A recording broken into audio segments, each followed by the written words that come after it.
اکثر تو ایسا ہوتا کہ تازہ کھانا وہ خود کھا کر رات کے لیے سنبھال لیتی اور صبح سے کہتی کہ یار کل کا سالن فریج میں ہی پڑا ہے، میرے بچے تو تازہ کھانا ہی کھاتے ہیں، ایک دن پرانا بھی سالن ہو تو منہ نہیں لگاتے۔ صبح ایسا کرو تم یہ سالن کھا لو، اور تمہاری بچیوں کا کیا ہے، انہیں تو ویسے بھی روکھی سوکھی کھانے کی عادت ہے، بلکہ میں تو کہتی ہوں ابھی سے روکھا سوکھا کھانے کی عادت ڈالو۔ جو حالات تمہارے ہیں بس منور کے سر پر ہی ہیں، اگر منور ہاتھ کھینچ لیں تو تم کیا کرو گی؟ پھر کہنے لگی کہ ویسے تمہیں صبا خود بھی سوچنا چاہیے، منور کے سر پہ پہلے ہی اتنے خرچے ہیں، گھر کے کاروبار کے، بچوں کے، کچھ تو تمہیں بھی ہاتھ پاؤں ہلانا چاہیے۔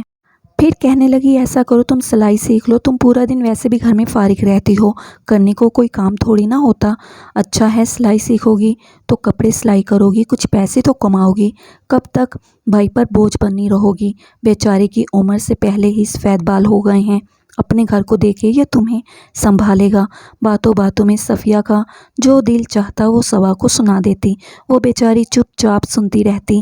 پھر اس نے یہی کیا تھا، بڑی بیٹی کو اسکول بھیج کر چھوٹی کو اپنے ساتھ لے کر سلائی سینٹر چلی گئی، وہاں سے کپڑے سینے سیکھنے لگی۔ 3-4 ماہ میں ہی وہ اچھی خاصی سلائی سیکھ چکی تھی۔ پھر اس نے اپنے ہاتھ میں پہنی انور کی منہ دکھائی کی انگوٹھی دیکھی تو دل میں ٹھیس سی اٹھی۔ اس نے کبھی سوچا نہیں تھا کہ شوہر کی پہنائی ہوئی منہ دکھائی کی انگوٹھی بھی اسے بیچنی پڑے گی، لیکن بھائی کے سامنے ہاتھ نہیں پھیلانا چاہتی تھی۔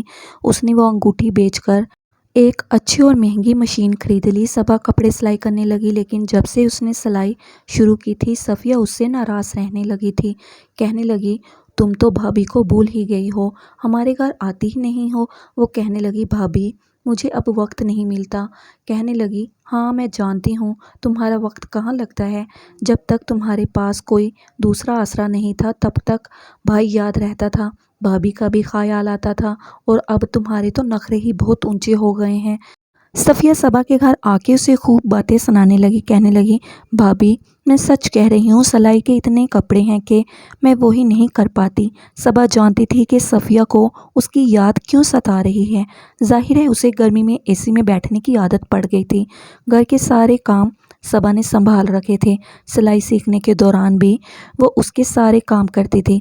تب تک صفیہ راضی تھی۔ جیسے ہی صبا نے سلائی سیکھ لی، مشین خرید لی تو سلائی سینٹر والی خاتون ہی اسے سلائی کے لیے کپڑے دینے لگی تھی۔ صبا جانتی تھی کہ صفیہ اسے اسی لیے یاد کرتی ہے تاکہ اس کے گھر کے کام ہو سکیں۔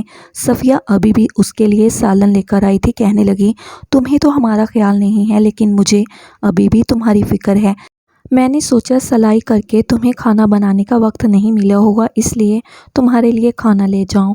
اس نے سالن کا باؤل ایک طرف رکھا، کہنے لگی روٹی خود بنا لینا، میں چلتی ہوں، ویسے بھی تم بہت مصروف رہنے لگی ہو، کمانے لگی ہو، اب ہم جیسے لوگ تمہیں کہاں یاد آئیں گے۔ جب وہ کچھ نہیں کرتی تھی، اس کے گھر کے سارے کام کرتی تھی، تب بھی وہ بری تھی۔ تب یہی صفیہ اسے یہ تانے دیتی تھی کہ سارا کچھ بھائی کے سر پر چھوڑ رکھا ہے، خود سے بھی کمانا سیکھو۔ اور آج جب وہ کمانے لگی تھی تب اسے اپنے گھر کے کاموں کی فکر ستانے لگی تھی کہ اگر صبا کمائے گی تو اس کے گھر کے کام کون سنبھالے گا۔ اتنی گرمی میں کھانا بناتے ہوئے اس کی جان جاتی تھی۔ کہنے لگی کہ میں جانتی ہوں منور نے ہی تمہیں پیسے دیے ہوں گے سلائی مشین کے لیے، ورنہ اتنی مہنگی مشین تم کہاں سے خرید سکتی تھی۔ لیکن دیکھو نا، احسان فراموشی کی انتہا ہے کہ جس بھائی نے اتنے پیسے دیے تم اس کے گھر 4 برتن بھی دھونے کے لیے نہیں آتی۔ میرا تو تمہیں ذرا بھی احساس نہیں ہے، بچے چھوٹے چھوٹے ہیں، انہیں سنبھالنے میں میرا وقت گزر جاتا ہے، یہ نہیں ہوتا کہ بھابھی کے ساتھ آ کر تھوڑی سی مدد ہی کروا دوں۔ صبا یہ سن کر چپ سی ہو گئی تھی، جانتی تھی کہ صفیہ کو اس کی یاد نہیں ستاتی، بلکہ اسے ایک مفت کی نوکرانی چاہیے۔ اچھی خاصی باتیں سنا کر صفیہ اپنے گھر چلی گئی۔ صبا نے جب سالن کے باؤل کا ڈھکن اٹھایا تو سالن سے بو آ رہی تھی، لگ رہا تھا جیسے 4 دن پرانا سالن ہو۔ ویسے بھی گرمی کی وجہ سے فریج کام نہیں کر رہی تھی، سالن جلدی خراب ہو جاتے تھے۔ صبا نے وہ باسی سالن باہر پھینک دیا کیونکہ اب وہ خود پیسے کمانے لگی تھی، اس لیے اس نے کھانا بنایا ہوا تھا، اپنے بچوں کو تازہ کھانا کھلایا۔ اب وہ منور سے بھی پیسے کم ہی لیتی تھی، کہتی تھی کہ اللہ تعالیٰ کا شکر ہے، میں محنت کرتی ہوں تو پیسے بھی کما لیتی ہوں، لیکن منور کبھی پھل دے جاتا، کبھی اس کے ہاتھ میں زبردستی پیسے رکھ جاتا، کہتا کہ اپنی آنکھوں کے نیچے گہرے حلقے دیکھے ہیں تم نے؟ اپنی صحت کا خیال رکھو، پیسوں کی فکر مت کیا کرو، میں جو تمہیں دے رہا ہوں وہ بھی تمہارا ہی ہے، تمہارا زیور بیچ کر میں نے اتنا پیسہ کمایا ہے، اس پہ تمہارا بھی حق ہے، میں تم پر کوئی احسان نہیں کر رہا۔ لیکن صبا اسے یہ نہیں کہہ سکتی تھی کہ یہی باتیں اپنی بیوی کو سمجھاؤ جو ہر وقت مجھ پر احسان جتاتی رہتی ہے اور سمجھتی ہے کہ وہی مجھ پر خدا ہے، وہ نہیں دے گی تو میرا کھانا پینا رک جائے گا۔ صبا یہ باتیں بس سوچ ہی سکتی تھی، اپنے بھائی سے کہہ نہیں سکتی تھی۔ یہی کہتی کہ بھائی آپ کی اپنی فیملی ہے، آپ پر بہت ذمہ داریاں ہیں، پھر آپ میرا بوجھ کیوں اپنے سر پر ڈالتے ہیں؟ منور کہتا کہ بہن بھائی پر بوجھ نہیں ہوتی اور نہ ہی تم مجھ پر بوجھ ہو، تمہاری دعاؤں کا نتیجہ ہے کہ آج میں لاکھوں کما رہا ہوں اور میری بیوی بچے بھی عیش کر رہے ہیں۔ ایک بار اسے کہنے لگا کہ میں سوچ رہا ہوں کہ تمہارے گھر میں بھی ایک اے سی لگوا دیتا ہوں۔ صبا کہنے لگی نہیں بھائی، مجھے اس کی ضرورت نہیں ہے، میری بچیاں اب پنکھے کی عادی ہو چکی ہیں اور اماں بھی ٹھیک ہی کہتی تھی کہ جتنی چادر ہو اتنا ہی پیر پھیلانا چاہیے۔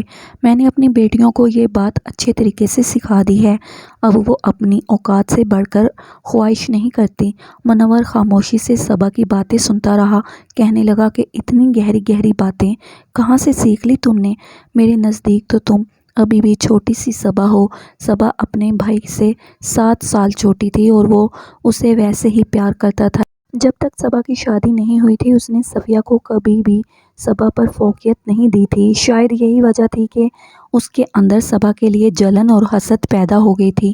پھر صبا کی شادی جب انور سے ہوئی تو انور کا گھرانہ کھاتا پیتا تھا اور انور نے اسے بہت خوش رکھا ہوا تھا، یہ بات بھی صبا سے برداشت نہیں ہوتی تھی۔ آئے دن وہ کسی نہ کسی بہانے صبا کو طعنے دیتی رہتی تھی کہ تم تو بڑے امیر گھر میں چلی گئی ہو، تمہیں کیا پتہ ہے آٹے چاول کا بھاؤ کیا ہے؟ یہ تو ہمیں پتہ ہے کہ ہم اپنے گھر کو کیسے چلاتے ہیں۔ جب صفیہ اور منور کی زندگی میں تنگی آئی تھی تو صبا نے ہی اپنا زیور بیچ کر دیا تھا اور پیسے خاموشی سے بھائی کو دے دیے تھے، لیکن اب بھی وہ صفیہ کی نظر میں بری تھی۔ ایک بار جب منور دوسرے شہر گیا تو واپسی پر عید الاضحیٰ کے لیے اپنے بچوں کے لیے کپڑے لے آیا، ساتھ میں وہ صبا اور اس کی بیٹیوں کے لیے بھی کپڑے لے آیا۔ یہ دیکھ کر صفیہ کے ماتھے پر بل پڑ گئے تھے، اس نے اپنے گھر میں صبا کو بلایا اور اسے کپڑے دیے، کہنے لگا اپنی مرضی سے سی لینا اور چھوٹی بیٹیوں کو ویسے ہی فراک لے کر دیے جیسے اپنی بیٹی کے لیے لایا تھا۔ لیکن اس کی بیٹی کا یہ دیکھ کر منہ بن گیا تھا، کہنے لگی میں ایسا فراک نہیں پہنوں گی جیسے نمرہ اور شفق پہنے گی، مجھے کاپی کیٹ نہیں بننا، مجھے ایسی فراک پہننی ہے جیسے کسی نے نہ پہنی ہو۔ بابا اب یہ بھی نمرہ اور شفق کو دے دے۔ منور کہنے لگا یہ کیا بات ہوئی؟ میری خواہش تھی کہ تم تینوں عید پر ایک جیسے کپڑے پہنو، تم کوئی خاص تھوڑی ہو، جیسی شفق ہے نمرہ ہے ویسی تم بھی ہو۔ لیکن اسے باپ کی یہ بات اچھی نہیں لگی تھی، کہنے لگی مجھے یہ نہیں چاہیے۔ صفیہ کہنے لگی آپ کو پتہ تو ہے کہ آپ کی اکلوتی بیٹی ہے، پھر اس کی خواہش کو مد نظر رکھنا چاہیے تھا، یتیم بچیوں کا کیا ہے، آپ جو بھی لا کر دے دیتے وہ پہن لیتی۔ یہ سننا تھا کہ منور نے صفیہ کو بڑے غصے سے دیکھا تھا، کہنے لگا بات کرنے سے پہلے سوچا کرو، جو منہ میں آتا ہے تم بول دیتی ہو، یہ کیا بات کوئی کرنے والی ہے؟ صبا یہ سن کر آہ بھر کر رہ گئی تھی، کہنے لگی بات تو سچ ہی ہے بھائی، میری بیٹیاں یتیم ہی ہیں، بہرحال بھائی کے لائے ہوئے کپڑوں کو وہ واپس نہیں کر سکتی تھی ورنہ منور اس سے بہت ناراض ہوتا۔ لیکن جب عید قریب آنے لگی تو منور کو شہر سے باہر جانا پڑ گیا، لیکن قربانی کے لیے وہ گائے گھر پر دے کر گیا تھا۔ دونوں بچیوں کو بھی بڑا شوق تھا کہ وہ گائے دیکھیں، لیکن صفیہ نے اپنے گھر نہیں آنے دیا اور نہ ہی اس کے بچوں نے گائے کو ہاتھ لگانے دیا۔ جب قربانی ہو گئی تو صبا نے صفیہ سے کہا تھوڑا سا گوشت اسے بھی دے دے تاکہ وہ بھی بچوں کو کھلا دے، کیونکہ سارا سال تو وہ سبزی دال ہی کھلاتی تھی گائے کی۔ جب قربانی ہوئی تو منور یہاں پر نہیں تھا۔ وہ ہوتا تو صبا کو ٹھیک ٹھاک گوشت ضرور دیتا تاکہ اس کے بچے پیٹ بھر کے کھا سکیں، لیکن صفیہ نے زیادہ گوشت اپنے میکے والوں کو دیا تھا، اپنی بہنوں کو بھائیوں کو بھر بھر کے شاپر پکڑائے۔ جب صبا نے مانگا تو اسے چربی پکڑا دی، کہنے لگی بس یہی بچا ہے، اس میں سے جو گوشت نکلتا ہے تو وہ نکال لینا۔ صبا نے وہ گوشت اٹھا کر فریج میں رکھ دیا۔ بچیاں ماں کی شکل دیکھ رہی تھی، کہنے لگی اماں آج تو عید کا دن ہے، کیا آج بھی ہمیں دال ہی کھلاؤ گی؟ یہ سن کر صبا کی آنکھوں میں آنسو جھلملانے لگے۔ اس نے بچوں کو بہلا دیا، دال کھلا کر سلا دیا۔ بچیاں بھی اپنی ماں کو جانتی تھی کہ خوددار ہے، کسی کے آگے ہاتھ نہیں پھیلائے گی۔ اگلے روز جب منور آیا تو صفیہ نے اس کے لیے بہت ہی اعلیٰ قسم کے کھانے بنائے ہوئے تھے۔ منور نے صبا کو بھی گھر پہ بلا لیا اور اپنے سامنے کھانا کھلایا اور کہنے لگا کہ کل میں تمہارے گھر دعوت پہ آؤں گا، اپنے بیوی بچوں کو لے کر آؤں گا۔ یہ سن کر وہ چپ سی ہو گئی تھی، کیونکہ سوائے چربی کے اس کے پاس کچھ بھی نہیں تھا، وہ بھی جو صفیہ نے اسے دی تھی، لیکن بھائی کو منع نہیں کر سکتی تھی۔ اگلے روز جب منور اور صفیہ بچوں کو ساتھ لے کر اس کے گھر آئے تو صبا نے وہی چربی کا شوربہ بنا کر اس کے سامنے رکھ دیا۔ جب اس نے سالن دیکھا تو صفیہ کو گھورنے لگا، کہنے لگا تم تو کہہ رہی تھی کہ تم نے شوپر بھر کے صبا کو گوشت کا دیا ہے، کیا یہ دیا تھا تم نے میری بہن کو اور اپنے گھر والوں کو بھی؟ تم نے کیا یہی چربی دی تھی؟ صبا کی آنکھوں میں آنسو آنے لگے، کہنے لگی میں نے آج تک کبھی شکایت نہیں کی تھی، میں نہیں چاہتی تھی کہ میری وجہ سے آپ کی لڑائی یا فساد ہو، اب بھی میں چپ ہی رہتی۔ منور کہنے لگا مجھے پہلے ہی شک تھا۔ پھر وہ صفیہ سے کہنے لگا آج تم جتنے بھی عیش کر رہی ہو وہ صبا کی وجہ سے ہی کر رہی ہو، کیونکہ اسی نے مشکل وقت میں اپنا سارا زیور بیچ کر ہمیں دیا تھا، ورنہ تمہارے بچے اس وقت فاقے کاٹ رہے ہوتے۔ یہ سن کر صفیہ کی آنکھیں کھلی تھی، وہ رونے لگی۔ اس نے صبا سے معافی مانگ لی، کہنے لگی مجھے نہیں پتا تھا کہ مشکل وقت میں تم نے ہمارا ساتھ دیا۔ وہ کہنے لگی کہ میں نے صرف بہن ہونے کا فرض ادا کیا تھا اور کچھ نہیں۔ اس کے بعد صبا اور صفیہ مل کر رہنے لگی تھی۔